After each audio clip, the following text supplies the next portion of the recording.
What's going on, everybody? It's your boy Spencer back on Dueling Book. I'm playing Invoked Generator, Dogmatika. This is what I play in real life, so I like to take this to rate. It's just play testing for me, when I play in real life. As you saw in the title, my opponent's playing PredaPlant Despia, and he starts with Instant Fusion. So I figured, yeah, I pretty much know at this point it's Despia before this even comes out. Like that's pretty much the only reason this card is being played right now.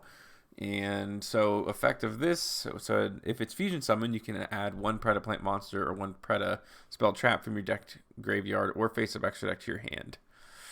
Pretty neat. So the only thing I'm worried about at this point is when he goes into like his Despia stuff, because I think it searches like the fusion, the Albaz fusion, and then like once they bring on Albion or Lubellion, like that's what I'm gonna hold the effect wheeler for, because like once Mirror Jade's on the board, like it's so hard to get rid of. At least in this deck, like especially, I don't really have like a clean way to get out of it. I don't have like Nightmare Unicorn or anything like that, and normally that's not even enough. But okay, Branded Fusion, that's fine. Dump Snow, definitely have to be mindful of that, but I don't think they're gonna have enough this turn. They're not really gonna get anything else in the graveyard as far as I know. So here goes Albion. There we go. Let's go ahead and negate that. Big Think sets to and passes. So this is what I'm looking at here. I'm actually pretty happy, all things considered. I thought he was gonna go crazy, but the effect veiler was like obviously very, very good there. And I top deck an Imperm. Okay, so I have two of my engine cards and Solemn Strike, which honestly like isn't that great against Fallen of Albaz. It's okay. I mean, it can stop Albion, but then it goes to the graveyard, right? So it's like, how good is it really? I don't know. But all right, I can start with Nadir's Servant. I'm thinking he has Branded in red. I didn't know at the time like what these cards were, of course. But I want to start picking out because like you want them to go into Chimera, which is like what they normally do, right? That's their big like during your like turn move. So if you can just like hit it in the back row before you commit any summons, then you just like gone around that. Like maybe, yeah. So that's pretty much why that works that way. Now they could go into the other one that burns you every time you activate a card too. But I'd rather take that than the Chimera because that usually just kind of like ends your turn, obviously. I was gonna go for Maximus, and he did, activate Forbidden Droplet. I don't know, like, don't you kind of want that to happen? Although maybe in PredaPlant, like, there aren't that many targets to send off of Mirror Jade, like, as there is a normal Despia. Like, that's my only guess, because you just have, like, so many different, like, extra deck monsters in there. Not sure. But, yeah, he did use Forbidden Droplets there. You'd think he'd want a plus, like, a bunch of times. But he gets Scorpio, like he gets the Sen, which is cool. I do have Ecclesia as well, so I can just go ahead and special summon there. Probably grab Fleur, but no, effect failure.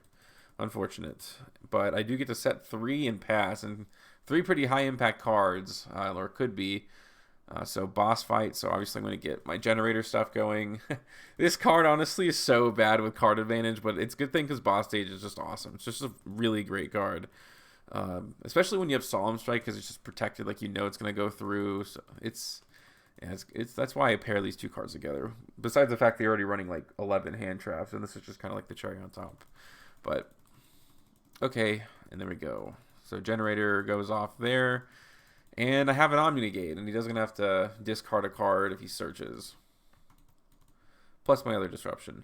So Predaplactus, I think it special summons from his hand, and then he adds one. So I'm going to go ahead and trigger Har. But yeah, I think Scorpio would have activated first. So yeah, I was like, yeah, he goes. That's Chain Link 1. I'm like, yeah, makes sense. And he sent a card. So he sent the Albion, which I guess gives him the search. Fair enough. But he does get rid of a body on board. And he goes for, I don't even know how to say this, but it's the one that lets you fusion summon on your field. And I'm just going to go ahead and hit him with Imperm there. So he's going to have some other sort of fusion. So he's going to discard here. And he discards his Called by the Grave. It's pretty good for me. But he does go for a Luber. That's fine because I'd rather negate the Fallen of Albaz. So he has... Oh, no, that's true. Although I guess I could have just waited to have him, add that to his hand. And then activate, the Albaz fusion. That way he has one less in deck, but our Branded fusion. I'm not sure. I was guaranteed for that to end his turn, of course, though. So I guess it doesn't really make that big of a difference. And this is like really important to know. So in standby phase, he's going to try to activate this diffusion summon. And yeah, so this contribute Generator tokens or spellcaster monsters. I'm probably not going to activate Maximus because again, like he's going to be able to send cards that give him a lot of advantage. So that's fine. I'll just go ahead and negate right there. So he can't fusion summon. And basically now he's just everything he top decks I have an Omni negate for. So like the duel is essentially over because it's just going to be a loop for a few turns, but by then I'll have enough damage on board. So there we go. Boss stage gives me another interruption, and that's Udgarda. Get my tokens out. So yeah, it's just getting better and better for me. So I'm getting a monster every turn during his, and plus I get the top deck. And technically, like with boss fight, I can like do an Omni negate and then activate, boss fight, and that would give me another one because the special summon effect for boss stage is a soft once per turn, which is pretty strange.